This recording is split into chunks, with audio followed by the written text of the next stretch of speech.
M ಪ್ರವ್ರಜಂತಮನುಪೇತಮಪೇತಕೃತ್ಯಂ ದ್ವೈಪಾಯನೋ ವಿರಹಕಾತರ ಆಜುಹಾವ ಪುತ್ರ ಇತಿ ತನ್ಮಯತಯಾ ತರವೋಪಿ ನೇದುಃ ತಂ ಸರ್ವಭೂತಹೃನ್ಮಾನತೋಸ್ಮಿ ಯಸ್ಯಾನುಭಾವಮಖಿಲಶ್ರುತಿಸಾರಮೇಕಂ ಅಧ್ಯಾತ್ಮದೀಪಮತಿತಿತೀರ್ಷತಾಂ ತಮೋಂಧಂ ಸಂಸಾರಿಣಾಂ ಕರುಣಯಾಃ ಪುರಾಣಗುಹ್ಯಂ ತಂ ವ್ಯಾಸಸೂನುಮುಪಯಾಮಿ ಗುರುಂ ಮುನೀನಾಂ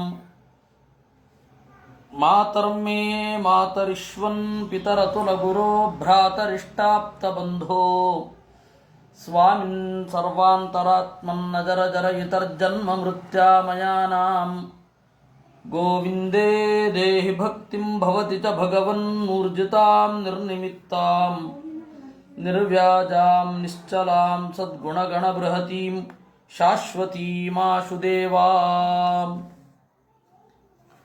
ಯುಧಿಷ್ಠಿರ ಉವಾಚ. ಯುಧಿಷ್ಠಿರ ತುಂಬಿದ ಸಭೆಯಲ್ಲಿ ಎಲ್ಲರ ಕಣ್ಣೆದುರುಗಡೆ ಶಿಶುಪಾಲ ದೇವರಲ್ಲಿ ಸೇರಿಕೊಂಡ. ಅದನ್ನು ನೋಡಿ ಅಚ್ಚರಿಯಾಗಿ ಪ್ರಶ್ನೆ ಮಾಡಿದ.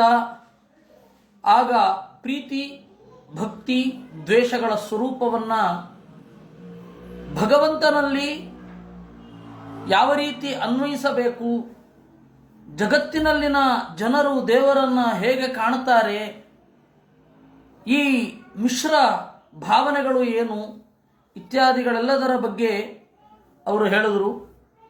ಅದನ್ನು ನಾವು ನೋಡ್ತಾ ಇದ್ದೇವೆ.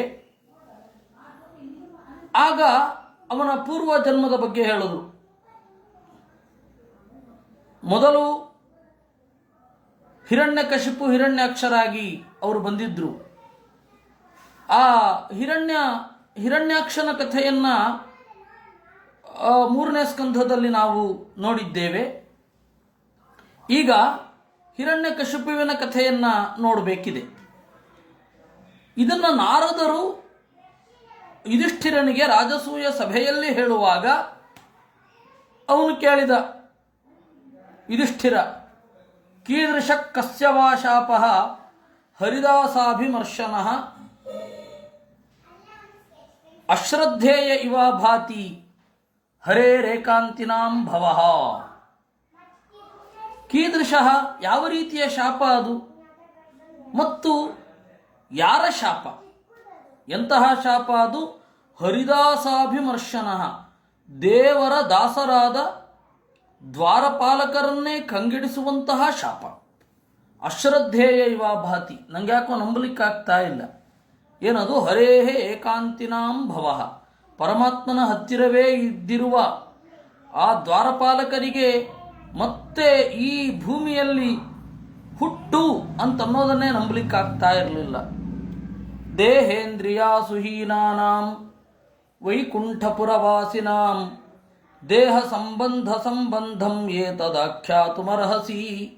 ಅವರಿಗೆ ಪ್ರಾಕೃತವಾದ ದೇಹ ಇಲ್ಲ, ಪ್ರಾಕೃತವಾದ ಇಂದ್ರಿಯ ಇಲ್ಲ, ಪ್ರಾಕೃತವಾದ ಕ್ರಿಯೆಗಳಿಲ್ಲ. ಈ ತರಹದ ವೈಕುಂಠಪುರವಾಸಿನಾಂ, ಪರಮಾತ್ಮನ ಪಟ್ಟಣದಲ್ಲಿ ವಾಸ ಮಾಡುವ ಅವರಿಗೆ ದೇಹದ ಸಂಬಂಧ. ದೇಹ ಸಂಬಂಧ ಯಾವುದು? ಈ ಜನ್ಮ. ಅದರ ಸಂಬಂಧ ಅದು ಏನು ಅನ್ನೋದನ್ನು ಏತದಾಖ್ಯಾತುಮರ್ಹಸಿ, ನಮಗೆ ನೀನು ಹೇಳಬೇಕು. ಇಲ್ಲಿ ವೈಕುಂಠಪುರವಾಸಿನಾಂ ಅಂತ ಇದೆ. ಆ ಶಬ್ದದ ಅರ್ಥ ಕುಂಠ ಅಂತಂದರೆ ದೋಷ, ವಿಕುಂಠ ಅಂತಂದರೆ ದೋಷ ಇರದವ. ದೋಷ ಇರದ ಪರಮಾತ್ಮನ ಸ್ಥಾನ ಏನಿದೆ ಅದನ್ನು ವೈಕುಂಠ ಅಂತ ಕರೀತಾರೆ. ಕುಂಠ ದೋಷ ಇತಿ ಪ್ರೋಕ್ತಃ. ಕುಂಠ ಅಂತಂದರೆ ದೋಷ, ವೈಕುಂಠ ಅಂತಂದರೆ ಈ ತರಹದ ಪರಮಾತ್ಮನ ವಾಸಸ್ಥಾನ ಅದು ಅಂತ. ವೈಕುಂಠಪುರವಾಸಿನಾಂ, ವೈಕುಂಠದಲ್ಲಿ ವಾಸ ಮಾಡುವ ಈ ಇವರೆಲ್ಲರ ದೇಹ ಸಂಬಂಧಂ, ದೇಹ ಸಂಬಂಧಕ್ಕೆ ಕಾರಣವಾದ ಈ ವಿಚಿತ್ರ ಸಂಬಂಧ ಏನು ಅದನ್ನು ನಮಗೆ ಹೇಳಬೇಕು. ನಾರದ ಉವಾಚ ಬ್ರಹ್ಮಣ ಪುತ್ರಾಃ ವಿಷ್ಣೋರ್ಲೋಕಂ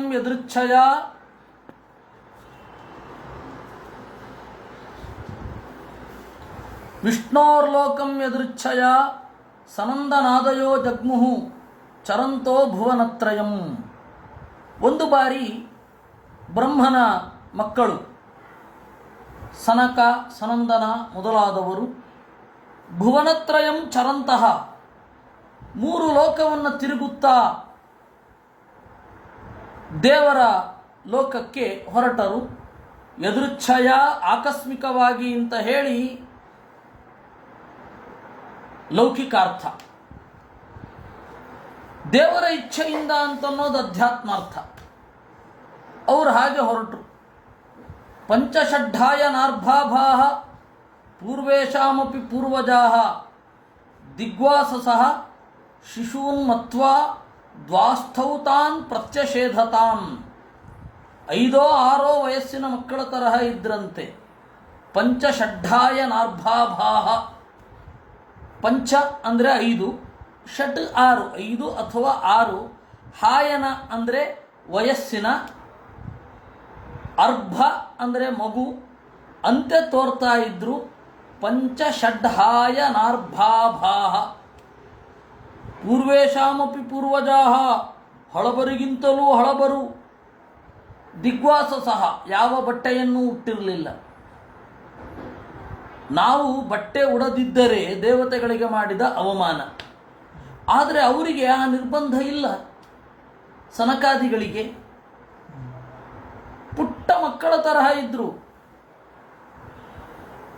ವಸ್ತುತಃ ಬಟ್ಟೆ ಅಂತನ್ನೋದು ವೇದವನ್ನು ಬಟ್ಟೆ ಅಂತ ಹೇಳಿದ್ದಾರೆ.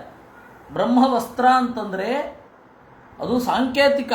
ಹೀಗೆ ಉಪವೀತದ ಆಕಾರದಲ್ಲಿ ಬಟ್ಟೆಯನ್ನು ಹಾಕಿಕೊಳ್ಳೋದು ಸಾಂಕೇತಿಕ. ವೇದವೆಂಬ ವಸ್ತ್ರವನ್ನು ನಾನು ಧರಿಸಿದ್ದೇನೆ ಅನ್ನೋದರ ಸಂಕೇತ. ಉಪವೀತವೂ ಅಷ್ಟೇ, ನಾವು ವೇದಕ್ಕೆ ನಿಷ್ಠರಾಗಿದ್ದೇವೆ. ಅದು ಶುದ್ಧಿಗಾಗಿ ಅಲ್ಲ ಇರೋದು. ಇವತ್ತು ಬಹಳ ಜನ ಉಪವೀತ ಅಂದರೆ ಶುದ್ಧಿಗಾಗಿ ಅಂತ ಅಂದ್ಕೊಂಡು ಬಿಟ್ಟಿದ್ದಾರೆ. ಏನಾದರೂ ಒಂದು ಸ್ವಲ್ಪ ಆದರೆ, ಇನ್ನು ಕೆಲವರಂತೂ ಕ್ಷೌರಕ್ಕೆ ಹೋಗಿ ಬಂದರೆ ಅಯ್ಯೋ ಉಪವೀತ ಬದಲಾಯಿಸ್ತಾರೆ. ಏನು ಹೇಳೋಣ, ಉಪವೀತಕ್ಕೂ ಕ್ಷೌರಕ್ಕೂ ಏನು ಸಂಬಂಧ? ಉಪವೀತದ ಅರ್ಥವೇ ಗೊತ್ತಿಲ್ಲ ಅವರಿಗೆ. ಏನೇನೋ ಹುಚ್ಚುಚ್ಚು ಆಚರಣೆಗಳಿದೆ.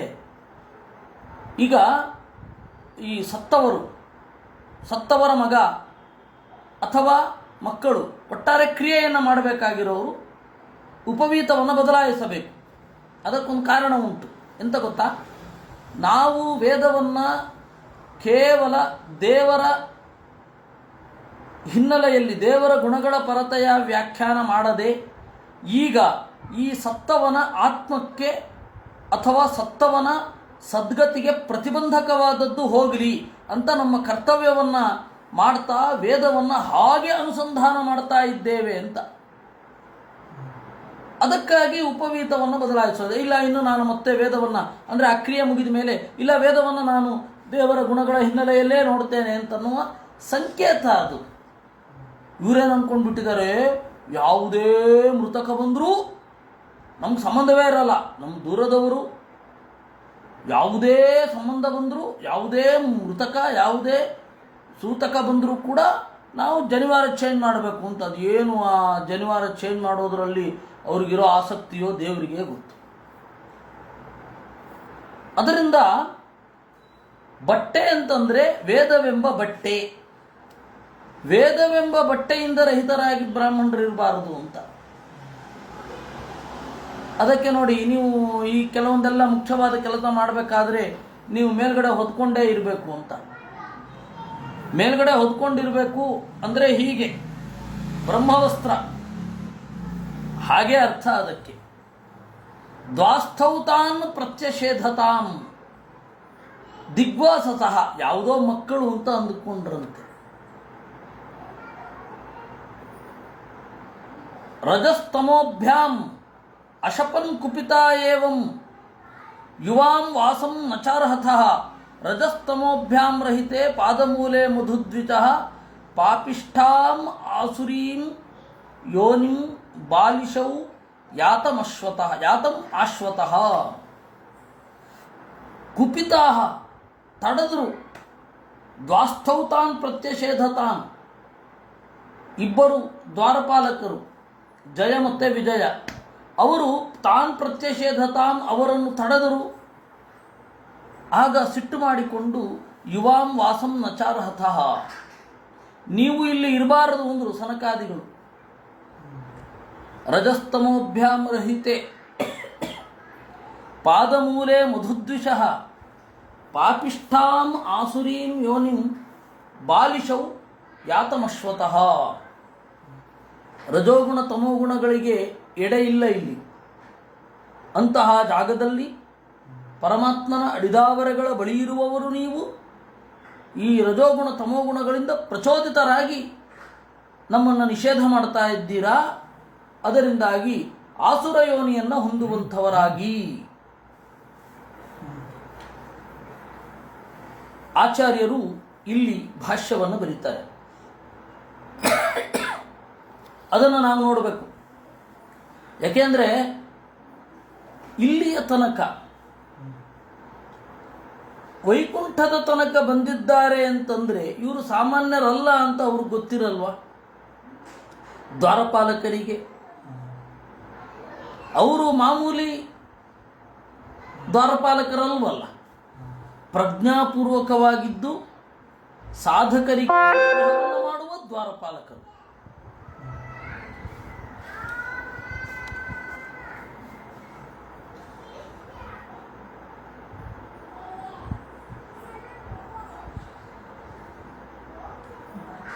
ದ್ವಾರಪಾಲಕರಿಗೆ ಅನುಗ್ರಹವನ್ನು ಮಾಡ್ತಾ ಇರುವ, ಇದು ಬೇಕಾಷ್ಟು ಜನ ಸಜ್ಜನರಿಗೆ ಅನುಗ್ರಹವನ್ನು ಮಾಡುವ ದ್ವಾರಪಾಲಕರು. ಅಂಥವರಿಗೆ ಅಜ್ಞಾನ ಇರಲಿಕ್ಕೆ ಸಾಧ್ಯ ಇಲ್ಲ. ಬೇಕಾದ್ರೆ ವಿಪರೀತ ಜ್ಞಾನ ಇರಬಹುದು, ಅಜ್ಞಾನ ಅಂತೂ ಇರಲ್ಲ. ಇದರ ಹಿನ್ನೆಲೆ ಏನು? ಸುಮ್ಮನೆ ಇರು, ದಯವಿಟ್ಟು ಸುಮ್ಮನೆ ಆರಾಮ. ದ್ವಾಸ್ಥೌ ತಾನ್ ಪ್ರತ್ಯಷೇಧತಾಂ. ದ್ವಾಸ್ಥ ಇತ್ಯನೇನ ಅಧಿಕಾರಸ್ಥತ್ವ ಮುಕ್ತಂ. ದ್ವಾಸ್ಥೌ ಅಂತ ವೇದವ್ಯಾಸರು ಹೇಳಿದ್ದರ ಅಭಿಪ್ರಾಯ ಏನು? ಅವರು ಅಧಿಕಾರಿಗಳು. ವೈಕುಂಠಪುರವಾಸಿನಾಂ ಅಂದರು. ವೈಕುಂಠಪುರವಾಸಿನಾಂ ಅಂತ ಹೇಳಿದಾಗ ಮುಕ್ತರು ಅಂತನ್ನುವ ಅರ್ಥ ಬರುತ್ತೆ. ದ್ವಾಸ್ಥೌ ಅಂತ ಹೇಳಿದಾಗ ಇನ್ನೂ ಮುಕ್ತರಾಗಿಲ್ಲ. ಯಾಕೆಂದರೆ ಮುಕ್ತರಾದವರಿಗೆ ಜಗತ್ತಿನ ವಿಚಾರದಲ್ಲಿ ಅಧಿಕಾರ ಇಲ್ಲ. ಜಗದ್ವ್ಯಾಪಾರ ವರ್ಜಂ ಅಂತ ಸೂತ್ರ. ಯಾಕೆಂದರೆ ಮುಕ್ತರಾದವರೆಲ್ಲರೂ ಕೂಡ ಜಗತ್ತಿನ ವಿಚಾರದಲ್ಲಿ ತಲೆ ಕೆಡಿಸ್ಕೊಂಡ್ರೆ ಈ ಜಗತ್ತು ಏನಾಗಬೇಡ. ಅದಕ್ಕೆ ನಮಗೆ ಆತಂಕ ಆಯಿತು. ಮುಕ್ತರಾದವರೆಲ್ಲರೂ ಕೂಡ ಜಗತ್ತಿನ ವಿಚಾರದಲ್ಲಿ ತಲೆ ಕೆಡಿಸ್ಕೋತಾರಾ? ಇಲ್ಲ ಅಂದರು. ಈ ವಿದ್ಯಾರ್ಥಿ ಸಂಘಗಳಿದ್ದ ಹಾಗೆ ಕಾಲೇಜಿನಲ್ಲಿ ವಿದ್ಯಾರ್ಥಿ ಸಂಘ, ಅಲ್ಲಿ ಒಬ್ಬ ಕಾರ್ಯದರ್ಶಿ ಇರ್ತಾನೆ. ಆ ಕಾರ್ಯದರ್ಶಿ ಏನು ಮಾಡ್ತಾನೆ?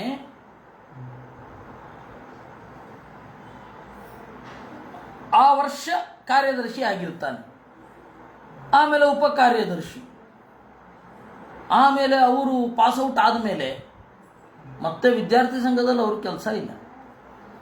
ಅದೇ ರೀತಿ ಮುಕ್ತಿಯಲ್ಲಿಯೂ ಕೂಡ. ಆದರೆ ಇವರು ಮುಕ್ತರಲ್ಲ, ಇನ್ನೂ ಅಧಿಕಾರದಲ್ಲಿ ಇರುವವರು ಅಂತ ಹೇಳಲಿಕ್ಕೆ ದ್ವಾಸ್ಥೌ ಅಂತಂದರು. ದ್ವಾಸ್ಥೌ ತಾನ್ ಪ್ರತ್ಯಷೇಧತಾಂ ಅದನ್ನು ಆಚಾರ್ಯರು ಬಿಡಿಸ್ತಾ ಇದ್ದಾರೆ. ದ್ವಾಸ್ಥೌ ಅಂತ ಹೇಳಿದ್ದರ ಅಭಿಪ್ರಾಯ ಏನು? ವೇದವ್ಯಾಸರು ದ್ವಾಸ್ಥೌ ಅಂದರು. ಏನದು? ಅಧಿಕಾರ ಸ್ಥಿತಾಶ್ಚೈವ ವಿಮುಕ್ತಾಶ್ಚ ದ್ವಿಧಾ ಜನಾಃ ವಿಷ್ಣುಲೋಕ ಸ್ಥಿತಾಸ್ತೇಷಾಂ ವರತಾಪಾದಿಯೋಗಿನಃ. ಅಧಿಕಾರದಲ್ಲಿರುವವರು, ಮುಕ್ತರಾಗಿರುವವರು, ಎರಡು ತರಹದ ಜನ ಪರಮಾತ್ಮನ ಪಟ್ಟಣದಲ್ಲಿ ಇದ್ದಾರೆ. ವಿಷ್ಣುಲೋಕ ಸ್ಥಿತಾಸ್ತೇಷಾಂ ವರಶಾಪಾದಿಯೋಗಿನಃ. ಆ ಅಧಿಕಾರದಲ್ಲಿರುವವರಿಗೆ ವರ ಮತ್ತು ಶಾಪ ಅವರಿಗೆ ಅನ್ವಯಿಸುತ್ತೆ. ಮುಕ್ತರಾಗಿದ್ದರೆ ನಿಯಮ ಇಲ್ಲ, ಅವರಿಗೆ ವರಶಾಪಗಳು ಅನ್ವಯಿಸುವುದಿಲ್ಲ. ಇವರು ಮುಕ್ತರಾಗಿಲ್ಲ, ಇನ್ನೂ ಪದವಿಯಲ್ಲಿ ಇದ್ದಾರೆ. ಅದರಿಂದಾಗಿ ವರ ಮತ್ತು ಶಾಪ ಎರಡೂ ಕೂಡ ಅನ್ವಯಿಸುತ್ತೆ. ಅಧಿಕಾರ ಸ್ಥಿತಾನಿ ಮುಕ್ತಿಂ ನಿಯತಂ ಪ್ರಾಪ್ನುವಂತಿ ಚ. ಆದರೆ ಒಂದು ಮಾತ್ರ, ಅಧಿಕಾರದಲ್ಲಿರುವವರು ಖಂಡಿತ ಮುಕ್ತಿಯನ್ನು ಹೊಂದೇ ಹೊಂದುತ್ತಾರೆ. ಇವಾಗ ಇವರೆಲ್ಲ ಇದ್ದಾರೆ,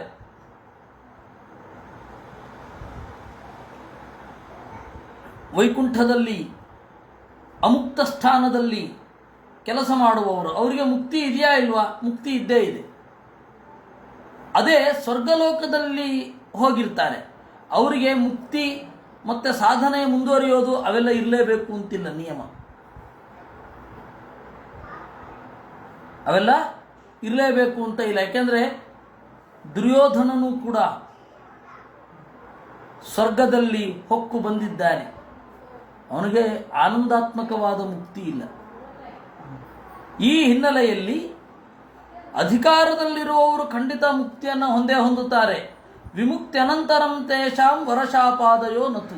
ವಿಮುಕ್ತಿ ಆದಮೇಲೆ, ಈಗ ಜಯ ವಿಮುಕ್ತನಾದ, ಅವನಿಗೆ ವರವೂ ಇಲ್ಲ ಶಾಪವೂ ಇಲ್ಲ. ದೇಹೇಂದ್ರಿಯಾಸು ಯುಕ್ತಾಶ್ಚ ಪೂರ್ವಂ ಪಶ್ಚಾನ್ನತೈರ್ಯುತಾಃ. ದೇಹ ಇಂದ್ರಿಯ ಇತ್ಯಾದಿಗಳು ಇದ್ದೇ ಇರುತ್ತೆ, ಸ್ವಲ್ಪ ಪ್ರಾಕೃತ ಇರುತ್ತೆ, ಇನ್ನೂ ಲಿಂಗಭಂಗ ಆಗಿರಲ್ಲ. ಅಲ್ಲಿರುವವರಿಗೂ ಕೂಡ ಮ್ಯೂಟ್ ಆಗಿರುತ್ತೆ ಬಿಡಿ. ಅಪ್ಯಭಿಮಾನಿಭಿಸ್ತೇಷಾಂ ದೇವೈ ಸ್ವಾತ್ಮೋತ್ತಮೈರ್ಯುತಾಃ. ಇನ್ನು ಅವ್ರಿಗಿನ್ನೂ ಅಭಿಮಾನ ಇರುತ್ತೆ. ಆದ್ದರಿಂದ ದೇವೈ ಸ್ವಾತ್ಮೋತ್ತಮೈರ್ಯುತಾಃ, ತಮಗಿಂತ ಉತ್ತಮರಾದವರು ಅಲ್ಲಿರ್ತಾರೆ. ಅವ್ರ ಜೊತೆಗೆ ಅಮುಕ್ತರಿಗೆ ಇಂಟ್ರ್ಯಾಕ್ಷನ್ ಇರುತ್ತೆ. ಅದೇ ಅಮುಕ್ತರಿಗೆ ಇಂಟ್ರ್ಯಾಕ್ಷನ್ ಇರುತ್ತಾ ಅಂದರೆ ಮುಖ್ಯ ಪ್ರಾಣನಿಗಿರುತ್ತೆ ಅಂತ ಧೈರ್ಯವಾಗಿ ಹೇಳಬಹುದು, ಬೇರೆ ಯಾರಿಗೂ ಹೇಳಿಕ್ಕೆ ಬರಲ್ಲ. ಏಕೆಂದರೆ ರಾಮದೇವರು ಹನುಮಂತನಿಗೆ ವರ ಕೊಡಬೇಕಾದ್ರೆ ಯಥೇಷ್ಟತೋ ಗಚ್ಚ ಶಿವ, ನೀನು ಬಯಸಿದಾಗ ನನ್ನನ್ನು ನೋಡಲಿಕ್ಕೆ ಮುಕ್ತ ಸ್ಥಾನಕ್ಕೂ ಬರಬಹುದು ಅಂತ ಹೇಳಿದ್ದಾರೆ. ಒಂದು ಶಬ್ದಕ್ಕೆ ಅಷ್ಟು ಅರ್ಥ ಆಗತ್ತೆ. ದ್ವಾಸ್ಥೌ ಅಂತ ಹೇಳಿದ್ರಿಂದ ದ್ವಾರಪಾಲಕತ್ವ ಅನ್ನೋದು ಅಧಿಕಾರ. ಆ ಅಧಿಕಾರ ಎಲ್ಲಿಯ ತನಕ ಇರುತ್ತೆ? ಯಾರಿಗಿರುತ್ತೆ? ಮುಕ್ತರಾದ ಮೇಲೆ ಅಧಿಕಾರ ಇರುತ್ತಾ ಇರಲ್ವಾ? ಮುಕ್ತರಿಗೆ ಶಾಪ ಇರುತ್ತಾ ಇರಲ್ವಾ? ಎಲ್ಲ ಬಂದ್ಬಿಡ್ತು. ಹೌದು, ಆ ಒಂದು ಶಬ್ದದಿಂದ ಹೇಳಿದ್ರೆ ಅಲ್ವಾ ಎಲ್ಲವೂ ಗೋಚರ ಆಗೋದು. ನಾವು ಲೋಕದಲ್ಲಿಯೇ ಆ ತರಹದ ಅರ್ಥ ಮಾಡ್ಕೊಳ್ಬೇಕಾಗತ್ತೆ ಎಷ್ಟೋ ಬಾರಿ. ಅದು ಯೋಗ್ಯವಾಗಿರಬೇಕು, ಏನೇನೋ ಅರ್ಥ ಮಾಡ್ಕೊಳ್ಬಾರ್ದು.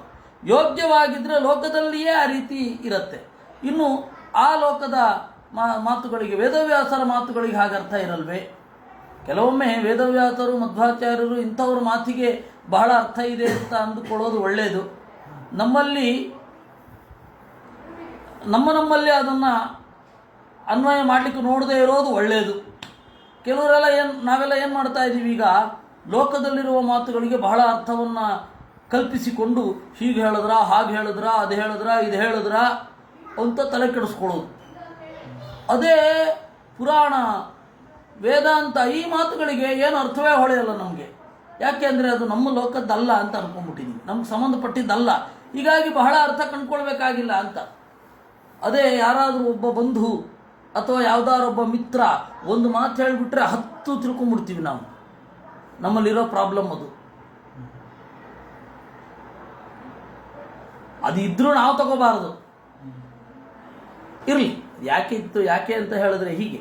ಇನ್ನು ಮುಕ್ತಾಮುಕ್ತರಲ್ಲಿ ಒಂದು ಇಂಟರಾಕ್ಷನ್, ಸಂಪರ್ಕ ಬೇರೆಯವರಲ್ಲಂತೂ ಕಾಣಲ್ಲ. ನಮಗೆ ಅದ್ರ ಬಗ್ಗೆ ಯಾವ ಗ್ರಂಥವೂ ಹೇಳಲಿಲ್ಲ. ಏನಾದರೂ ಹೊಳೆದ್ರೆ ಖಂಡಿತ ಹೇಳ್ತೇನೆ.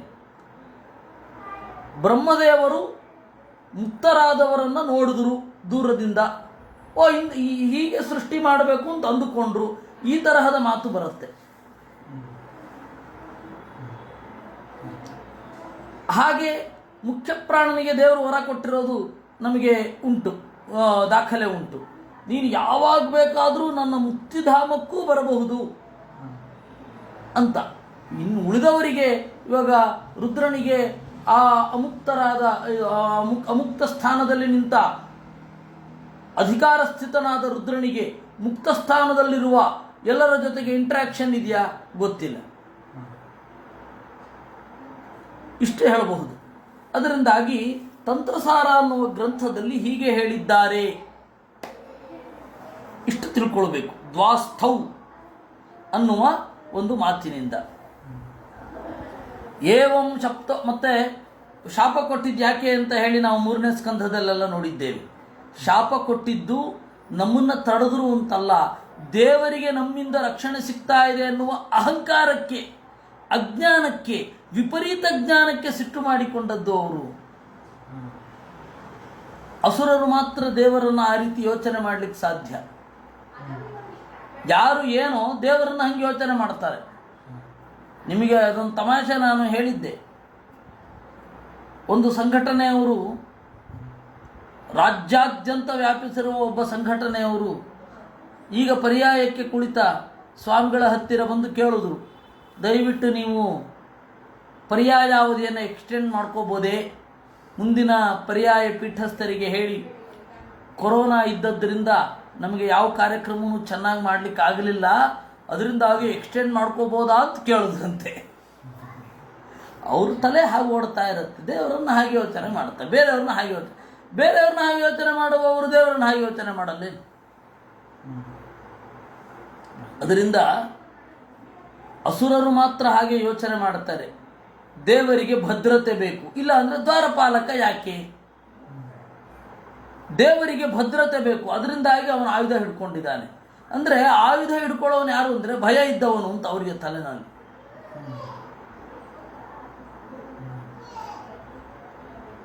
ಒಬ್ಬರು ಪುಸ್ತಕ ಬರೆದು ಬಿಟ್ಟಿದ್ರು, ಈಸ್ ಗಾಡ್ ಡೆಡ್ ಅಂತನ್ನುವ ಫೆಡ್ರಿಕ್ ನೀಶೆಯ ಕನ್ನಡಾನುವಾದ, ದೇವರು ಸತ್ತಿದ್ದಾನೆಯೇ ಅಂತ ಒಂದು ಪುಸ್ತಕ ಬರೆದು ಬಿಟ್ಟಿದ್ರು.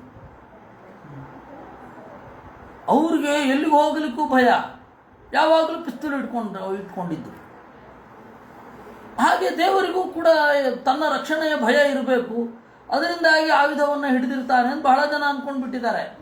ಯಾಕೆಂದರೆ ಅವ್ರ ತರಹ ದೇವರನ್ನು ಯೋಚನೆ ಮಾಡ್ತಾರೆ. ಹಾಗೆ ಇವರು ಕೂಡ ಆ ಕ್ಷಣದಲ್ಲಿ ಒಂದು ಶಾಪದಿಂದ ಅವರೇನು ಮಾಡಿದ್ರು,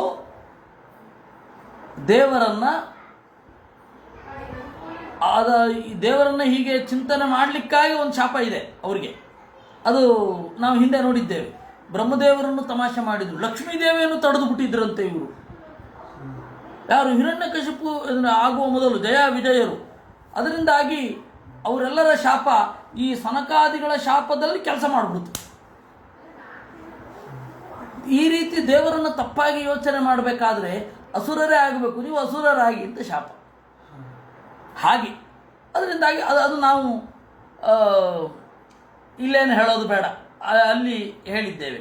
ಆದರೂ ಇಲ್ಲಿ ನೆನಪಿಸಿದ್ದು, ಏವಂ ಶಪ್ತೌ ಸ್ವಭವನಾತ್ ಪತಂತೌ ತೈ ಕೃಪಾಳುಭಿ ಪ್ರೋಕ್ತೌ ಪುನರ್ಜನ್ಮಭಿರ್ವಾಂ ತ್ರಿಭಿರ್ಲೋಕಾಯ ಕಲ್ಪ್ಯತಾಂ.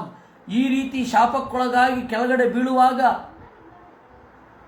ದೇವರು ಮತ್ತು ಸನಕಾದಿಗಳು ಕೃಪೆಯಿಂದ ಆ ಶಾಪ ಪರಿಹಾರವನ್ನು ಹೇಳಿದರಂತೆ. 3 ಜನ್ಮಗಳಲ್ಲಿ ದೇವರನ್ನು ದ್ವೇಷಿಸಿ ಮುಕ್ತರಾಗಿ ಅಂತ. ದೇವರನ್ನು ದ್ವೇಷಿಸಿ ಆಮೇಲೆ ಅದರಿಂದ ಮುಕ್ತರಾಗಿ, ಇದು ಇರುವಂಥದ್ದು. ಪ್ರೋಕ್ತವು ಪುನರ್ಜನ್ಮ ಬಿರ್ವಾಂ ತ್ರಿಭಿರ್ಲೋಕಾಯ ಕಲ್ಪಿತಾಂ. ಇಷ್ಟೇ ಇರೋದು. ಅವ್ರಿಗೆ ಆಪ್ಷನ್ ಕೊಟ್ಟರು, 3 ಜನ್ಮ ದ್ವೇಷಿಸ್ತೀರಾ, 7 ಜನ್ಮ ಪ್ರೀತಿಸ್ತೀರಾ ಅಂತ. ಅಯ್ಯೋ ಬೇಡ ಬೇಡ, ನಮಗೆ 3 ಜನ್ಮ ದ್ವೇಷನೇ ಕೊಟ್ಬಿಡಿ ಅಂತಂದ್ರು. ಅವೆಲ್ಲ ಜೇಬಿಂದ ತೆಗೆದ ಕಥೆಗಳು, ಯಾವುದೂ ಸತ್ಯ ಅಲ್ಲ ರೀ, ಅವೆಲ್ಲ ಜೇಬಿಂದ ತೆಗೆದದ್ದು ಅಂತಾರೆ ಊರ ಕಡೆ. ಜಜ್ಞಾತೆ ತೌ ದಿತೆ ಪುತ್ರೌ ದೈತ್ಯ ದಾನವ ವಂದಿತೌ ಹಿರಣ್ಯಕಶಿಪುರ್ಜ್ಯೇಷ್ಠೋ ಹಿರಣ್ಯಾಕ್ಷಃ ಅನುಜಸ್ತತಃ. ಅವರು ದ್ವಿತೀಯ ಮಕ್ಕಳು 2 ಹುಟ್ಟಿದರು. ಮೊದಲನೆಯವ ಹಿರಣ್ಯಾಕ್ಷ, ಎರಡನೆಯವ ಹಿರಣ್ಯಕಶಿಪು ಮೊದಲನೆಯವ, ಹಿರಣ್ಯಾಕ್ಷ ಎರಡನೆಯವ. ಹತೋ ಹಿರಣ್ಯಕಶಿಪು ಹರಿಣಾ ಸಿಂಹರೂಪಿಣ ಹಿರಣ್ಯಾಕ್ಷೋ ಧರೋದ್ಧಾರೆ ಬಿಭ್ರತಾತೌ ಕರಂಬಪು. ಹಿರಣ್ಯಕಶಿಪು ನರಸಿಂಹನಿಂದ ಸತ್ತ. ಹಿರಣ್ಯಾಕ್ಷ ಭೂಮಿಯನ್ನು ಎತ್ತುವಾಗ ವರಾಹನಿಗೆ ಭೂಮಿಯನ್ನು ಎತ್ತಿದ ವರಾಹನಿಗೆ ತೊಂದರೆ ಮಾಡಲಿಕ್ಕೆ ಹೋಗಿ ಸತ್ತ. ಹೀಗೆ ಅವರಿಬ್ಬರ ಸಾವು ಆಯಿತು. ಹತೋ ಹಿರಣ್ಯಕಶಿಪು ಹಿರಣ್ಯಕಶಿಪು ಪುತ್ರಂ ಪ್ರಹ್ಲಾದಂ ಭಗವತ್ ಪ್ರಿಯಂ ಜಿಘಾಂತು ರಕರೋನ್ನಾನ ಯಾತನಾ ಮೃತ್ಯು ಹೇತವೆ. ಹಿರಣ್ಯಕಶಿಪು ತನ್ನ ಮಗನಾದ ಪ್ರಹ್ಲಾದನನ್ನು ಕೊಲ್ಲಬೇಕೆಂದು ಬಯಸಿ ಬಹಳ ಯಾತನಗಳನ್ನು ಅವನಿಗೆ ಕೊಟ್ಟ. ಆದರೆ ಅವನು ಸಾಯಲಿಲ್ಲ. ತಂ ಸರ್ವಭೂತಾತ್ಮಭೂತಂ ಪ್ರಶಾಂತಂ ಸಮದರಚನಂ ಭಗವತ್ ತೇಜಸ ಸ್ಪೃಷ್ಟಂ ನಾಶಕ್ನೋತ್ ಹಂತು ಮುದ್ಯಮೈ. ಸರ್ವಭೂತಾತ್ಮ ಅಂದರೆ ದೇವರು, ಎಲ್ಲ ಜೀವರ ಅಂತರ್ಯಾಮಿಯಾಗಿದ್ದವ. ಅವನಲ್ಲಿ ಇವನು ನೆಲೆಗೊಂಡಿದ್ದಾನೆ. ಯಾರು? ನಾರಾಯಣ. ಹೀಗಾಗಿ ಸರ್ವಭೂತಾತ್ಮ ಅಂತಂದರೆ ನಾರಾಯಣ. ಆ ಸರ್ವಭೂತಾತ್ಮನಾದ ನಾರಾಯಣನಲ್ಲಿ ಇವನು ಭಕ್ತನಾಗಿದ್ದಾನೆ. ಆದ್ದರಿಂದ ಸರ್ವಭೂತಾತ್ಮ ಭೂತ. ಪ್ರಶಾಂತಂ ಆನಂದದಿಂದ ತುಂಬಿದ್ದಾನೆ. ದೇವರ ಭಕ್ತಿಯ ಆನಂದ ಅವನಲ್ಲಿ ತುಂಬಿದೆ. ಸಮದರ್ಶನಂ ಎಲ್ಲೆಡೆ ದೇವರ ಅರಿವನ್ನು ಕಾಣಬಲ್ಲ. ಭಗವತ್ ತೇಜಸ ಸ್ಪೃಷ್ಟಂ ಪರಮಾತ್ಮನ ಶಕ್ತಿ ಇದೆ ಅವನಲ್ಲಿ. ಅದರಿಂದಾಗಿ ಉದ್ಯಮೈ ನಾಶಕ್ನೋತ್ ಹಂತುಂ ಏನೇ ಪ್ರಯತ್ನ ಪಟ್ಟರೂ ಸಾಯಲಿಲ್ಲ. ಇಲ್ಲಿ ಸರ್ವಭೂತಾತ್ಮ ಭೂತಂ ಅಂತಿದೆ. ಅಲ್ಲಿ ಆಚಾರ್ಯರು ವಿಗ್ರಹವನ್ನು ಮಾತ್ರ ಬರೆದರು. ಸರ್ವಭೂತಾತ್ಮನಿ ಭೂತಂ ಅಂದ್ರು ಅಷ್ಟೇ. ತತಸ್ಥೌ ರಾಕ್ಷಸೌ ಜಾತೌ ಕೇಶಿನ್ಯಾಂ ವಿಶ್ರವಸ್ಸುತೌ ರಾವಣ ಕುಂಭಕರ್ಣಶ್ಚ ಸರ್ವಲೋಕೋಪತಾಪನೌ. ಆಮೇಲೆ ಕೇಶಿನಿ ಅಂತನ್ನುವ ಹೆಣ್ಣಿನಲ್ಲಿ ವಿಶ್ರವಸ್ ಅನ್ನುವ ಮುನಿಯಿಂದ ರಾಕ್ಷಸರಾಗಿ ಹುಟ್ಟಿದರು. ಆವಾಗ ರಾವಣ ಮತ್ತು ಕುಂಭಕರ್ಣ ಅಂತ ಹೆಸರು ಅವರಿಬ್ಬರಿಗೆ. ರಾಮಾಯಣದಲ್ಲಿ ಆಗಲಿ ಬೇರೆ ಕಡೆ ಆಗಲಿ ಮತ್ತು ಮುಂದೆ ನವಮಸ್ಕಂದ ಬರುತ್ತೆ ಅಲ್ಲಾಗಲಿ ರಾವಣನ ತಾಯಿ ಹೆಸರು ಹೇಳಲಿಲ್ಲ. ಇಲ್ಲಿ ಈ ಒಂದು ಮೂಲೆಯಲ್ಲಿ ಹೇಳಿದ್ದಾರೆ ಕೇಶಿನಿ ಅಂತ ಅವಳ ಹೆಸರು. ಆ ಕೇಶಿನಿಯಲ್ಲಿ ವಿಶ್ರವಸ್ ಅನ್ನುವ ಮುನಿಯಿಂದ ಇಬ್ಬರು ಹುಟ್ಟಿದ್ರು. ತತ್ರಾಪಿ ರಾಘವೋ ಭೂತ್ವ ನೆಹನ ಛಾಪ ಮುಕ್ತಯೇ ರಾಮವೀರ್ಯಂ ಶ್ರೋಷ್ಯಸಿತ್ವಂ ಮಾರ್ಕಂಡೇಯ ಮುಖಾತ್ ಪ್ರಭೋ. ಅಲ್ಲಿ ದೇವರು ರಘುಕುಲದಲ್ಲಿ ಇಳಿದು ಬಂದು ಅವರಿಬ್ಬರನ್ನು ಕೊಂದ. ನೀನು ಮುಂದೆ ಕಾಡಿನಲ್ಲಿರುವಾಗ ಮಾರ್ಕಂಡೇಯ ಸಮಸ್ಯಾ ಪರ್ವದಲ್ಲಿ ಕಥೆಯನ್ನು ಕೇಳುತ್ತೀಯ. ನೋಡಿ ಯಾವ ರೀತಿ ಲಿಂಕ್ ಮಹಾಭಾರತಕ್ಕೂ ಭಾಗವತಕ್ಕೂ. ಈ ಘಟನೆ ಆಗಿದ್ದು ಯಾವಾಗ? ಯುಧಿಷ್ಠಿರನ 57-58ರಲ್ಲಿ ಈ ಘಟನೆ ಆಗಿದ್ದು. ಈ ಘಟನೆ ಆಗಿದ್ದು ಸುಮಾರು 57-58ರಲ್ಲಿ.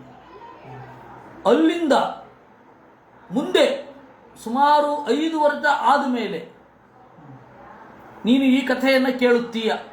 5-6 ವರ್ಷ ಆದಮೇಲೆ ಅವನು ಜಯದ್ರಥ ದ್ರೌಪದಿಯನ್ನು ಎಳ್ಕೊಂಡು ಹೋದಾಗ ಯುಧಿಷ್ಠಿರ ಗೋಳಾಡ್ತಾನೆ. ಅಲ್ಲ, ಎಲ್ಲ ನನ್ನ ತರಹ ಕಷ್ಟ ಯಾರಾದರೂ ಅನುಭವಿಸಿದ್ದಾರಾ? ಎಲ್ಲರಿಗೂ ಅದೇ ಭ್ರಮೆ ಇರುತ್ತೆ. ನಾನು ನಿಜವಾದ ಕಷ್ಟ ಅನುಭವಿಸಿದೆ. ಕೊಯಮತ್ತೂರಿನಲ್ಲಿ ಒಬ್ಬರು ಪ್ರಖ್ಯಾತ ಈ ಪೈಪು ಮಾರಾಟ ಮಾಡುವವರು, PVC ಪೈಪ್, ಇವಾಗ ಅವರಿದ್ದಾರೆಲ್ಲೋ ಗೊತ್ತಿಲ್ಲ. ಅವರು ಪ್ರತಿ ಸರ್ತಿ ಹೋದಾಗ ನಾನಂತೂ ಅವ್ರ ಬಾಯಲ್ಲಿ 3-4 ಸರ್ತಿ ಕೇಳಿದ್ದೇನೆ. ಅಂದರೆ ನಾನು ಮೊದಲನೇ ಸರ್ತಿ ಭಂಡಾರಕೆರೆ ಸ್ವಾಮಿ ಜೊತೆ ಹೋದಾಗಲೂ ಅದನ್ನೇ ಹೇಳಿದ್ರು. ಆಮೇಲೆ ಪೇದಾರ್ ಸ್ವಾಮಿಗಳ ಹತ್ರ ಅವ್ರಿಗೂ ಅದನ್ನೇ ಹೇಳಿದ್ರು. ನಾನು ಇಲ್ಲಿಗೆ ಬಂದಾಗ ಕೂತ್ಕೊಂಡು ನಿದ್ರೆ ಮಾಡಿದ್ದೇನೆ. ಊರಿನಿಂದ ಇಲ್ಲಿಗೆ ಬಂದಾಗ ಮಲ್ಕೊಳ್ಳಿಕ್ಕೆ ಜಾಗ ಇರಲಿಲ್ಲ ನನಗೆ. ನೋಡಿ ಇವತ್ತು ದೊಡ್ಡ ಸಾಮ್ರಾಜ್ಯ ಕಟ್ಟಿದ್ದೇನೆ. ಎಲ್ಲರೂ ಅವ್ರ ಕಷ್ಟವನ್ನು ಅವರು ಬಹಳ ದೊಡ್ಡದು ಅಂತ ಅಂದ್ಕೊಳ್ತಾರೆ, ಸಹಜ. ಹಾಗೆ ಧರ್ಮರಾಜನಂತವನಿಗೂ ಹಾಗೆ ಆಗಬೇಕಾ? ಹೇಳಿದ, ಯಾವುದಾದ್ರೂ ಒಬ್ಬನ ರಾಜನ ಮಡದಿಯನ್ನು ಹೀಗೆ ಎತ್ಕೊಂಡು ಹೋಗಿದಾರಾ? ಅಯ್ಯೋ ಇದಾರಪ್ಪ ರಾಮ ಅಂತ. ನಿನಗಾದರೆ 4 ಜನ ತಮ್ಮಂದಿರಿದ್ದಾರೆ, 1,00,000 ಜನ ನಿನ್ನ ಜೊತೆಗೆ ಯಾವಾಗಲೂ ಇದ್ದಾರೆ. ಅವನಿಗೆ ಯಾರೂ ಇರಲಿಲ್ಲ, ಲಕ್ಷ್ಮಣ ಒಬ್ಬ ಬಿಟ್ಟರೆ. ಅವ್ರ ಮೂಲಕ ಸುಗ್ರೀವನ ಸಂಪರ್ಕ ಸಾಧಿಸಿ ಆ ಸುಗ್ರೀವ ಮತ್ತೆ ಇವರಿಂದ ಕೂಡಿಕೊಂಡು ಮುಂದೆ ಹೋಗಿ ಅವ್ರನ್ನೆಲ್ಲ ಹೇಳ್ತಾನೆ. 2 ಸಲ ಇಲ್ಲ, ಒಂದೇ ಸರ್ತಿ ಮಾರ್ಕಂಡೇಯ ಸಮಸ್ಯಾ ಪರ್ವ. ಇದು ಮೊದಲು ಹೇಳಿದ್ದು. ಅಂದರೆ ನರಸಿಂಹನ ಕಥೆಯನ್ನು ಅವನು 58ನೇ ವಯಸ್ಸಿನಲ್ಲಿ ಕೇಳಿದ್ದಾನೆ. ಅಂದರೆ ಮೊದಲು ಗೊತ್ತಿರುತ್ತೆ ವಿಸ್ತಾರವಾಗಿ, ಜಗತ್ತಿಗೆ ಗೊತ್ತಾಗುವ ಹಾಗೆ. ಅವ್ರು ಚಿಕ್ಕಂದಿನಲ್ಲೆಲ್ಲ ಕೇಳಿರ್ತಾರಲ್ಲ, ಅವ್ರಿಗಿಂತ ಹಿಂದಿನದ್ದೆಲ್ಲ ಕೇಳಿ ಆಮೇಲೆ ರಾಮನ ಕಥೆಯನ್ನು ಆವಾಗ ಕೇಳ್ತಾನೆ. ಅದರಿಂದ ತಾವದ್ಯ ಕ್ಷತ್ರಿಯೌ ಜಾತೌ ಮಾತೃಶ್ವಸ್ತ್ರಾತ್ಮಜೌತವ ಅಧುನಾ ಶಾಪ ನಿರ್ಮುಕ್ತೌ ಕೃಷ್ಣಚಕ್ರ ಹತಾಂಹತೌ. ಅವರೇ ಇಬ್ಬರು ಕ್ಷತ್ರಿಯರಾಗಿ ಹುಟ್ಟಿದ್ದಾರೆ, ನಿನ್ನ ಚಿಕ್ಕಮ್ಮನ ಮಕ್ಕಳಾಗಿ ಹುಟ್ಟಿದ್ದಾರೆ. ಅಧುನಾ ಶಾಪ ನಿರ್ಮುಕ್ತೌ ಕೃಷ್ಣಚಕ್ರ ಹತಾಂಹತೌ. ಮಾತೃಶ್ವಸ ಅಂದರೆ ತಾಯಿಯ ತಂಗಿ ಅಂತ, ತಾಯಿಯ ಸಹೋದರಿ. ಸ್ವಸ ಯಾರೂ ಆಗ್ಬೋದು, ಅಕ್ಕನೂ ಆಗ್ಬೋದು, ತಂಗಿಯೂ ಆಗ್ಬೋದು. ಸೋದರಿ ಇದ್ದ ಹಾಗೆ. ಸೋದರಿ ಅಂತ ಯಾರಿಗ್ಯಾರಿಗೋ ಬಳಸಲಿಕ್ಕಿಲ್ಲ. ಸಮಾನಂ ಉದರಂ ಯಸ್ಯ,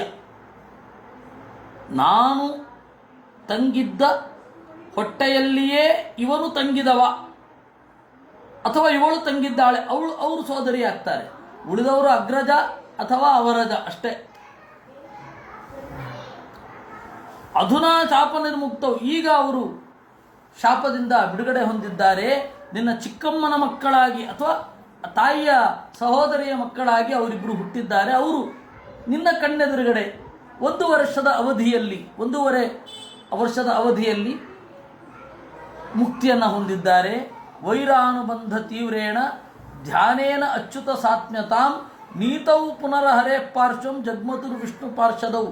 ತೀವ್ರವಾದ ವೈರದ ಜೊತೆಗಿನ ಭಕ್ತಿಯಿಂದಾಗಿ ಧ್ಯಾನ ಮಾಡ್ತಾ ಪರಮಾತ್ಮನಂತಾದರು, ಪರಮಾತ್ಮನಲ್ಲಿ ಸೇರಿದರು ಅಂತ ಹೇಳಿ ನಾರದರು ಹೇಳುವುದು. ಅದಕ್ಕೆ ಆಚಾರ್ಯರು ಭಾಷ್ಯ ಬರೀತಾರೆ.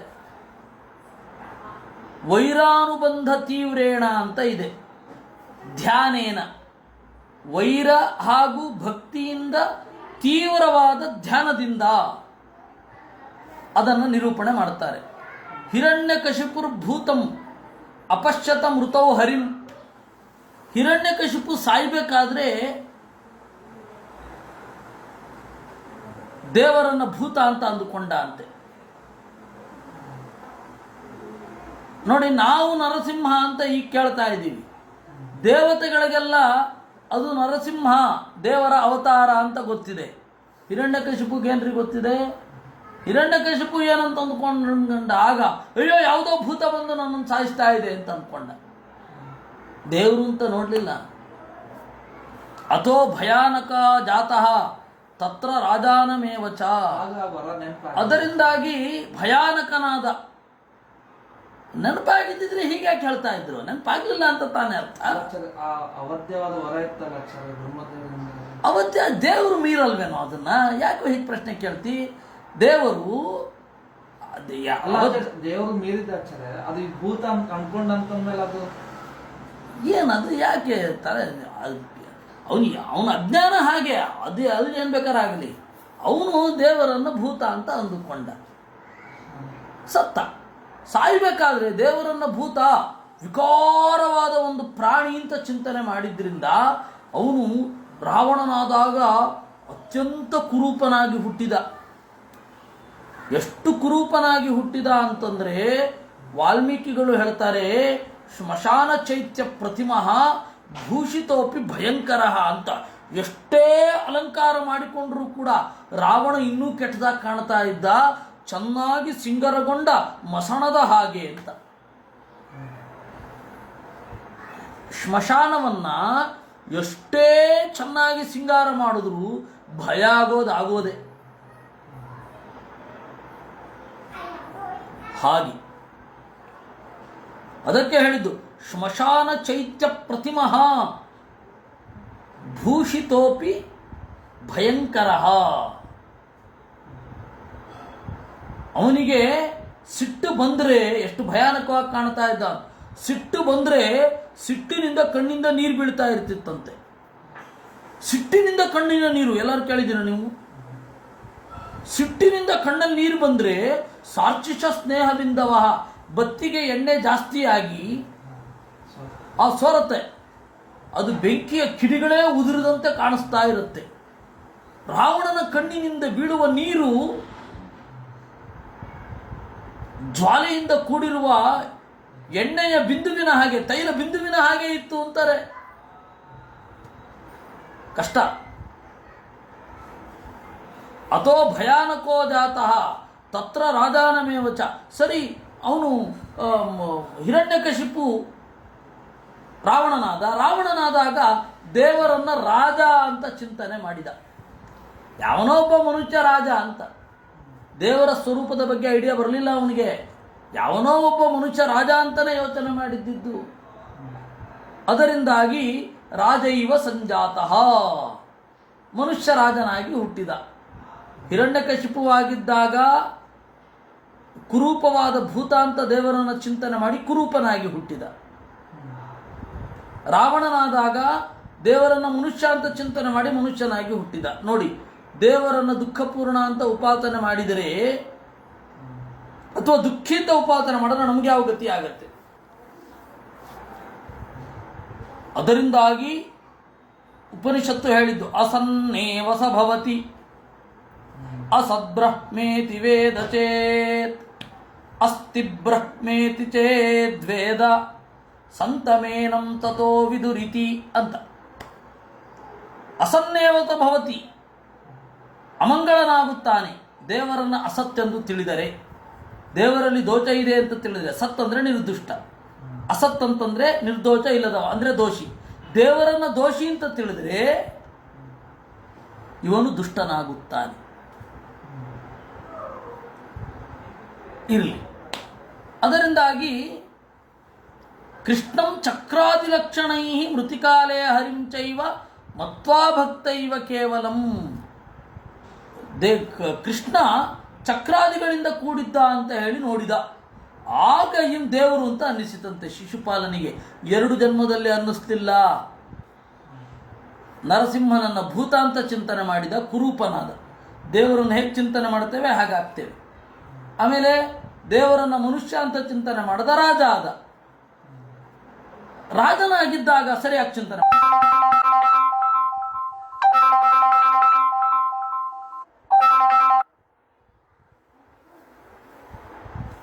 ರಾಜನಾಗಿ ಚಿಂತನೆ ಮಾಡಿದಾಗ ಸರಿಯಾಗಿ ಚಿಂತನೆ ಮಾಡಿದ. ಹಾಗೆ ಸರಿಯಾಗಿ ಚಿಂತನೆ ಮಾಡಿದ್ದ. ಆದ್ದರಿಂದ ದೇವರನ್ನ ಹೊಂದಿದ. ದ್ವಾಸ್ತತಾಂ ಹರಿಮಾವಿಶ್ಯ ಕೇವಲೋ ಮನುಜೋಪಿತು. ಆಮೇಲೆ ಏನು ಮಾಡಿದ?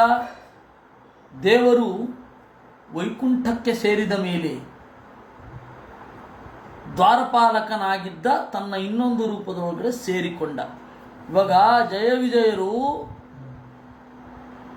ಕೆಳಗಡೆ ಬಂದಾಗ ಅಲ್ಲಿ ದ್ವಾರಪಾಲಕ ಸ್ಥಾನ ತೆರವಾಗಿತ್ತೇ?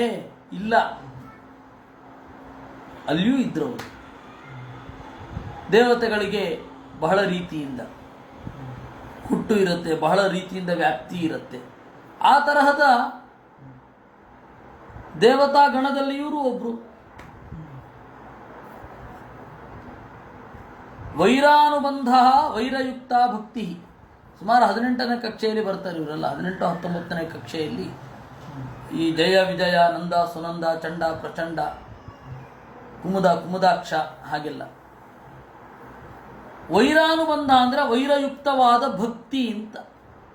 ಅನುಬಂಧಸ್ತು ಭಕ್ತಿ ಸ್ಯಾತ್ ಬಂಧ ಸ್ನೇಹ ಉದಾಹೃತಃ ಇತಿ ಪ್ರಕಾಶಿಕಾಯಾಮ್. ಅನುಬಂಧ ಅಂದ್ರೆ ಭಕ್ತಿ, ಬಂಧ ಅಂತಂದ್ರೆ ಸ್ನೇಹ.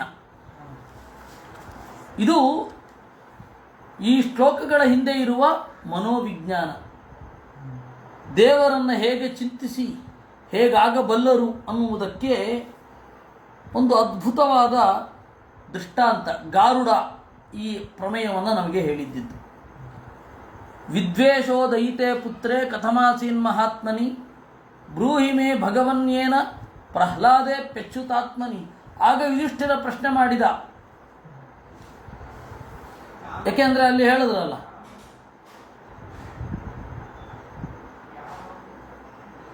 ತನ್ನ ಮಗನನ್ನ ಬಹಳ ಪೀಡಿಸಿದ, ಕಾಡಿಸಿದ, ಕೊಲ್ಲಬೇಕು ಅಂತ ಪ್ರಯತ್ನ ಪಟ್ಟ ಅಂತ. ಇದು ದ್ವೇಷ ಇದ್ರೆ ಮಾತ್ರ ಸಾಧ್ಯ. ಉತ್ಕಟವಾದ ದ್ವೇಷ ಇರಬೇಕು, ಅಂತಿಂತ ದ್ವೇಷ ಅಲ್ಲ. ಕೊಲ್ಲಬೇಕು ಅಂತಂದ್ರೆ ಎಷ್ಟು ಉತ್ಕಟವಾದ ದ್ವೇಷ ಇರಬೇಕು. ಆ ಉತ್ಕಟವಾದ ದ್ವೇಷ ಯಾಕೆ ಬಂತು ಮಗನಲ್ಲಿ ಅಂತ ಧರ್ಮರಾಜ ಕೇಳಿದ ಅನ್ನುವಲ್ಲಿಗೆ ಇತಿ ಶ್ರೀಮದ್ಭಾಗವತೆ ಸಪ್ತಮಸ್ಕಂಧೆ ಪ್ರಥಮೋಧ್ಯಾಯ. ನಾರದ ಉವಾಚ ಭ್ರಾತರ್ಯೇವಂ ವಿನಿಹತೆ ಹರಿಣಾ ಕ್ರೋಡಮೂರ್ತಿನ ಹಿರಣ್ಯಕಶಿಪೂರಾಜನ್ ಪರ್ಯತಪ್ಯ ದೃಶಾಭೃಷ ಶುಚ. ಹೀಗೆ ತಮ್ಮ ಸತ್ತಾಗ ವರಾಹರೂಪಿ ಪರಮಾತ್ಮನಿಂದ ಅದಕ್ಕೆ ಉತ್ತರ ಹೇಳ್ತಾ ಇದ್ದಾರೆ. ಯಾಕೆ ಮಗನಲ್ಲಿ ದ್ವೇಷ ಬಂತು ಅಂತ ಅನ್ನೋದಕ್ಕೆ ಉತ್ತರ ಹೇಳ್ತಾ ಇದ್ದಾರೆ. ಕ್ರೋಡಮೂರ್ತಿನ ಹರಿಣ, ವರಾಹರೂಪಿ ಪರಮಾತ್ಮ ತನ್ನ ತಮ್ಮನಾದ ಹಿರಣ್ಯಾಕ್ಷನನ್ನು ಕೊಂದಾಗ ಹಿರಣ್ಯಕಶಿಪು ಸಿಟ್ಟಿನಿಂದ ದುಃಖದಿಂದ ಕಂಗೆಟ್ಟ. ಆಹಚೇದಂ ವೃಷಾ ಘೂರ್ಣಃ ಸಂದಷ್ಟದಶನಚ್ಛದಃ ಕೋಪಾಜ್ವಲಾಭ್ಯಾಂ ಚಕ್ಷುರ್ಭ್ಯಾಂ ನಿರೀಕ್ಷನ್ ಧೂಮ್ರಮಂಬರಂ. ವೃಷಾಘೂರ್ಣಃ ಸಿಟ್ಟಿನಿಂದ ಅಬ್ಬರಿಸುತ್ತ, ಸಂದಷ್ಟದಶನಚ್ಛದಃ ಹಲ್ಲು ಮುಡಿಯನ್ನು ಕಚ್ಚಿ ಕೋಪದಿಂದ ಉರಿದುರಿಯುವ ಕಣ್ಗಳೆರಡಿಂದ ಧೂಮ್ರಮಾಕಾಶಂ ಬೂದು ಬಣ್ಣದ ಆಕಾಶವನ್ನು ನೋಡಿ ಅಬ್ಬರಿಸಿದ ಅಂತೆ. ಕರಾಳದಂಷ್ಟೋಗ್ರ ದೃಷ್ಟಿಯ ದುಷ್ಪ್ರೇಕ್ಷ ಭೃಕುಟಿ ಮುಖ ಶೂಲಮುದ್ಯಮ್ಯ ಸದಸಿ ದಾನವಾನ್ ಇದಮಬ್ರವೀತ್. ಸೊಟ್ಟಪಟ್ಟ ಇರುವ ಕೋರೆ ಹಲ್ಲುಗಳ ಉಗ್ರವಾದ ದೃಷ್ಟಿಯಿಂದ ದುಷ್ಪ್ರೇಕ್ಷ ಪ್ರಕೃತಿ ಮುಖ ಹುಬ್ಬು ಗಂಟು ಹಾಕಿದ್ದ, ಅದನ್ನು ನೋಡ್ಲಿಕ್ಕಾಗ್ತಾ ಇರಲಿಲ್ಲ. ಆ ತರಹ ಉರಿದುರಿಯುತ್ತಾ ಶೂಲವನ್ನು ಎತ್ತಿ ದಾನವರೆಲ್ಲರ ಹತ್ತಿರ ನುಡಿದ ಅಂತೆ. ಏನು? ಭೋ ಭೋ ದಾನವ ದೈತೇಯ ದ್ವಿಮೂರ್ಧನ್ ತ್ರಕ್ಷ ಶಂಬರ ಶತಬಾಹೋ ಹಯಗ್ರೀವ ನಮುಚೆ ಪಾಕ ಇಲ್ವಲ. ಎಲೈ ದಾನವರೇ, ದೈತ್ಯರೇ, ದ್ವಿಮೂರ್ಧನ್, ಎರಡು ತಲೆ ಇರೋನು ಯಾರೋ ಒಬ್ಬ, ದ್ವಿಮೂರ್ಧನ್ ತ್ರಕ್ಷ ಮೂರು ಕಣ್ಣಿನವನೇ, ಶಂಬರನೇ 100 ಕೈಗಳವನೇ, ಕುದುರೆ ಮೂರೆಯವನೇ, ನಮುಚೆಯೇ ಪಾಕ ಎಂಬ ರಾಕ್ಷಸನೇ, ಇಲ್ವಲನೇ, ವಿಪ್ರಚಿತ್ತೆ ಮಮ ವಚಃ ಪುಲೋಮನ್ ಚಕುನಾದಯ. ಪುಲೋಮ ವಿಪ್ರಚಿತ್ತೆ ಶೃಣುತಾನಂತರಂ ತರ್ವೈಹಿ ಕ್ರಿಯತಾಂ ಆಶುಮಾಚಿರಂ. ನನ್ನ ಮಾತನ್ನು ಕೇಳ್ರಿ, ಆಮೇಲೆ ಮುಂದಿನ ತೀರ್ಮಾನ ತೆಗೆದುಕೊಳ್ಳುವಿರಂತೆ. ಸರ್ವಸಪತ್ನೈರ್ಘಾತಿತ ಕ್ಷುದ್ರೈ ಭ್ರಾತಾಮೇ ದಯಿತ ಸುಹೃತ್ ಪಾರ್ಷ್ಣಿಗ್ರಾಹೇಣ ಹರಿಣ ಸಮೇನಾಪಿ ಉಪಧಾವನೈ. ಸಪತ್ನೈ ಘಾತಿತ ಕ್ಷುದ್ರೈ. ನನಗೆ ಅತ್ಯಂತ ಪ್ರಿಯನಾದ ತಮ್ಮನನ್ನು ನನ್ನ ಹಗೆಗಳು ಕೊಂದರು. ನನಗೆ ಪ್ರೀತಿಪಾತ್ರನಾಗಿದ್ದ, ನನ್ನನ್ನು ಉತ್ಕಟವಾಗಿ ನನ್ನ ಹಿತವನ್ನು ಬಯಸ್ತಾ ಇದ್ದ. ಎಂತಹ ದೇವರು ಕೊಂದಿದ್ದು? ಪಾರ್ಷ್ಣಿಗ್ರಾಹೇಣ. ಪಾರ್ಷ್ಣಿಗ್ರಾಹ ಅನ್ನೋದಕ್ಕೆ 2-3 ಅರ್ಥ ಇದೆ. ಒಂದು ಬಗಲ್ ಮೇ ದುಶ್ಮನ್ ಅಂತಾರಲ್ಲ, ಆ ತರಹ ಪಾರ್ಷ್ಣಿಗ್ರಾಹ. ಇನ್ನೊಂದು ಪಾರ್ಷ್ಣಿಗ್ರಾಹ ಅಂದರೆ ಹೊಂಚು ಹಾಕುವವ. ಯಾವಾಗ ಮೈ ಮರಿತಾರೆ ಅಂತ ನೋಡಿಕೊಂಡು ಹೋಗಿ ಅವನನ್ನು ಕೊಂದು ಬಿಡೋದು. ಹೊಂಚು ಹಾಕಿ ಕೊಲ್ಲುವ ವಂಚಕ, ಅವನನ್ನು ಪಾರ್ಷ್ಣಿಗ್ರಾಹ ಅಂತ ಕರೀತಾರೆ. ಪಾರ್ಷ್ಣಿಗ್ರಾಹೇಣ ಹರಿಣ ಸಮಯನಾಪಿ ಉಪಧಾವನೈ. ವಸ್ತುತಃ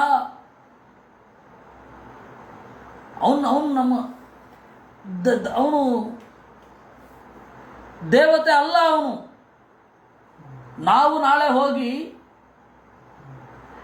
ನಾವು ನಿನಗೆ ನಮಸ್ಕಾರ ಮಾಡ್ತೇವೆ, ದೇವತೆಗಳನ್ನು ಕೊಂದು ಬಿಡುವುದ್ರೆ ಕೊಲ್ತಾನೆ ಅಂಥವನವನು. ಅವನ ದೃಷ್ಟಿ ಅದು. ಉಪಧಾವನೈ ಸಮೇನಾಪಿ ಪಾರ್ಷ್ಣಿಗ್ರಾಹೇಣ ಸಪತ್ನೈ ಘಾತಿತಃ. ನನ್ನ ಶತ್ರುಗಳಾದ ದೇವತೆಗಳು ಆ ಹರಿಯ ಪಕ್ಷವನ್ನು ಆಶ್ರಯಿಸಿ ಅವರ ಮೂಲಕ ಕೊಂದಿದ್ದಾರೆ. ಅಂದರೆ ದೇವರೊಬ್ಬ ಸುಪಾರಿ ಕಿಲ್ಲರ್ ಅನ್ನೋ ರೀತಿಯಲ್ಲಿ ಮಾತನಾಡಿ ಬಿಡ್ತಾನೆ. ಇಂಥವನನ್ನು ನಾವು ನೋಡಿಕೊಳ್ಬೇಕು ಅಂತ. ಆಮೇಲೆ ಮುಂದೆ ಬರುವ ಮಾತುಗಳಿದೆ, ಅದಕ್ಕೆ ಎರಡೆರಡು ಅರ್ಥ ಮಾಡಬೇಕು ಅಂತ ಮಧ್ವಾಚಾರ್ಯರು ತಾತ್ಪರ್ಯದಲ್ಲಿ ತೋರಿಸಿಕೊಟ್ಟಿದ್ದಾರೆ. ಅವ ಏನು ಹೇಳಿದ, ಅದು ಎರಡೆರಡು ಅರ್ಥ ಹೇಗೆ ಮಾಡಬೇಕು. ಯಾಕೆಂದರೆ ಅಲ್ಲಿ ಇಬ್ಬರು ಇದ್ದಾರಲ್ಲ, ದೈತ್ಯನೂ ಇದ್ದಾನೆ, ಜಯನೆಂಬ ದ್ವಾರಪಾಲಕನೂ ಇದ್ದಾನೆ. ಇಬ್ಬರು ಯಾವ ರೀತಿ ಮಾಡಿದ್ರು ಅದನ್ನು ನಾವು ನಾಳೆ ನೋಡೋಣ.